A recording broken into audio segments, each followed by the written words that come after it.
Channel ഇത് ഞാൻ കാണുന്നേ, നിങ്ങളുടെ പേര് ആങ്കറിന്റെ എനിക്ക് അത്ര വ്യക്തമായില്ല. നിങ്ങൾ ഈ ന്യൂറോക്ക് ഇതൊരു പ്രദീപിനെ എപ്പോഴും വിളിക്കുമല്ലോ, ആ പ്രദീപിന് എന്തുവാ പറഞ്ഞിട്ട് പോകുന്നത്? പ്രദീപിന്റെ ധാരണ ഞങ്ങളൊക്കെ പൊട്ടന്മാരാണെന്നോ? ഇതൊക്കെ കേൾക്കുന്നവരാ. ഈ ട്രംപിനെ മാത്രം അനുകൂലിച്ചല്ലാതെ ഈ പ്രദീപിന്റെ ഒരു സ്റ്റേറ്റ്മെന്റ് നിങ്ങൾ കേട്ടിട്ടുണ്ടോ? ഇന്നേ വരെ ഞാൻ ശ്രദ്ധിച്ചിട്ടുണ്ട്. ഈ പ്രദീപ് എന്ന് പറയുന്ന എടുത്ത് ഞാൻ ശ്രദ്ധിച്ചിട്ടുള്ളതാ. ഇത്ര മാത്രം ഒരു മതത്തിനോടുള്ള ഒരു വൈരാഗ്യം വെച്ച് അയാൾ സംസാരിക്കുന്നത്. ഞാനൊരു കമ്മ്യൂണിസ്റ്റുകാരനാ, എനിക്ക് മതം ഏതായാലും ഞാൻ മോദി നല്ലത് ചെയ്താൽ നല്ലതെന്ന് പറയുന്ന ഒരു വ്യക്തിയാണ് ഞാൻ. നയനാർ നല്ലതുപോലെ ചെയ്താൽ നല്ലത്, പിണറായി പന്നൽ ചെയ്താൽ പന്നലെന്ന് പറയും.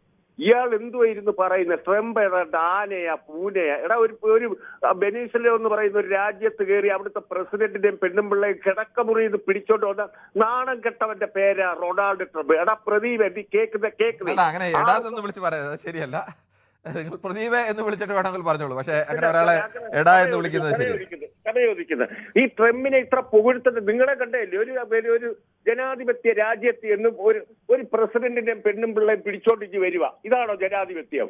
ഞാൻ വിഷമം കൊണ്ട് ഇവനെ 5000 കിലോ 6000 കിലോമീറ്റർ അപ്പുറത്തിരുന്നോട്ടല്ലേ ട്രംപ് കളിക്കുന്നേ. ഇന്ത്യയുടെ അടുത്ത് വരുന്നത് കളിക്കാൻ പറ. നമ്മുടെ മിസൈൽ അവന്റെ വാഷിംഗ്ടണിൽ ചെന്ന് വീഴും. ഇവന് വേണ്ടത് ഇറാന്റെ കയ്യിലും ഭൂഖണ്ഡാന്തര മിസൈൽ വേണം. അവന്റെ തലക്കടി വീഴിക്കുമ്പോഴേ ഇവൻ പഠിക്കത്തുള്ളൂ. ഇതാണ് എന്റെ അഭിപ്രായം. ഞാൻ നിങ്ങളുടെ ചർച്ചകൾ കേൾക്കുന്നതാ. ആങ്കറുടെ പേരെനിക്ക് മനസ്സിലായില്ല. ഈ പ്രദീപ് കിരൺ ബാബു എന്തോ കിരൺ ബാബു എന്നാണ്. കിരൺ ബാബു. ഞാൻ വെക്കുന്നേ, ഞാൻ വീട്ടിൽ ഈ സമയം ഉള്ളപ്പോ ഞാൻ വെക്കുന്നേ. എന്നും കാണും ന്യൂറോക്കിന്നൊരു പ്രദീപ് എന്തോ പുലി പതുങ്ങുന്നെന്ന് പറഞ്ഞാൽ പുലി പതുങ്ങും. ഞങ്ങളൊക്കെ മലയാളം പഠിക്കുന്നവരാ. അത് എന്റെ അഭിപ്രായം ആങ്കറെ, ഈ ട്രംപ് കാണിക്കുന്ന ലോകത്തിന് ഭീഷണിയാ. അമേരിക്കയുടെ